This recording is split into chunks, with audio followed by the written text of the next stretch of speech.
Good afternoon, students. So, welcome to our online session of digital signal processing and application class. In today's session, I'm going to teach you about how do we design the Butterworth low pass filter characteristics by using the Butterworth approximation method. So, based on that, as we can see in the previous session, we I've just explained you about the steps, right? What are the steps is needed for the designing for that. So, what is the step? First step, you have to first find the order, right? How do we get the order? The order is given by the formula n is equals to, what is the formula I gave you students in the previous class? N is equals to log of what I have given in that form, finding the attenuation in the pass band, attenuation in the stop band, then gain in the pass band and gain in the stop band. We can use both the things and we can able to find out that. So it's 1 by 2 log of, I can write 1 by as square minus 1 by 1 by ap square. What is as actually? Gain, whatever the gain we do have, that is as. We can write in this way also.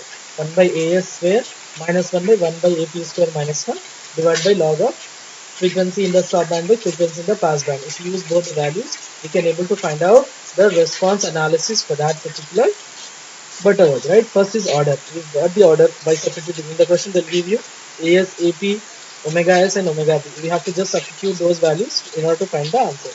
The next step is what? We have to find the what? We have to find a transfer function, right? H of S. That is nothing but output by input. How do we get that? It's a general formula. Pi, product of pi is equals to k is equals to 1 to maximum value is n by 2. 1 by Sn square plus dk Sn plus 1, where dk is what? 2 sine 2k minus 1 pi by 7. If it n is even. Okay, whatever the values of n is there, if 2, 4, 6, 7, we can substitute that, we can find the value for it. Then the step 4 is what? Finding the cutoff frequency. How do we get the cutoff frequency omega c? In terms of stop band, it is omega s by 1 minus a square minus 1 by whole power 1 by 2n. This is the step we have to use it in order to find out the analog frequency that is given by this omega c. Clear? Next is step 5. How do we get the step 5? What is the things we need to consider? In this, you have to consider whatever the Sn is there, that should be replaced by S by omega c. Means that whatever we got the S value, that should be replaced by this. In which equation? So the above equation H of S we have, right?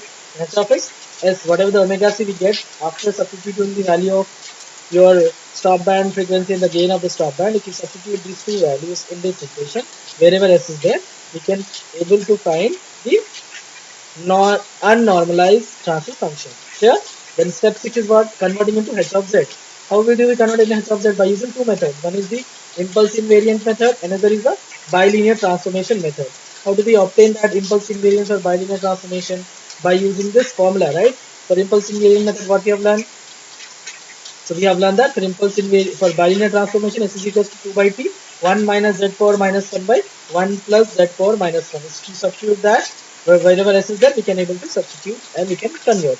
That is for bilinear transformation. For impulse invariant response, 1 by S plus Pi, wherever S is there, the whole term we have to replace by 1 by 1 minus E power minus Pi of T. What is T? Is nothing but pole. Into Z power minus 1. If you do that one, we can convert S domain signal into the Z domain signal. What is the step 7? Realize the structure by using the two methods. One is direct form 1 and another is the direct form 2. By using these two methods, we can able to realize that function. Clear?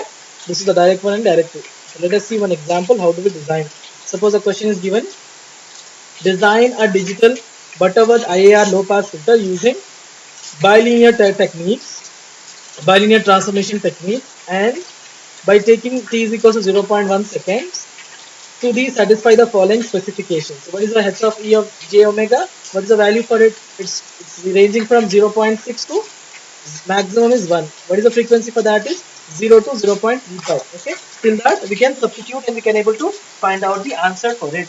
Okay, so we can substitute and we can able to find out that particular answer for that equations.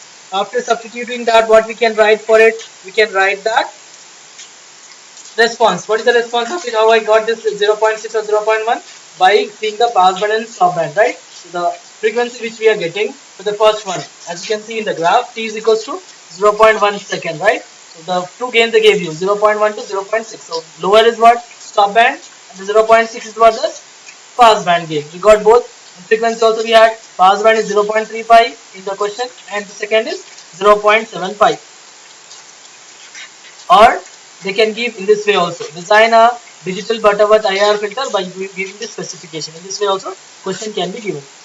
What are the things we have to do it for the first step? Finding this omega p and omega s in terms of the radians per second by substituting in the formula 2 by t tan of omega p by 2. Omega p is given, we will substitute and we can able to write the answer. Omega s also we can substitute and we can able to write the answer. Next thing is that we have to write the order of the filter. That is the formula we know, right? Substitute whatever the given values is given, and after that we can able to get the answer for order. What is order I'm getting? See, greater than or equals to 1.7. What is 1.7? It's approximately equals to 2. That means second order.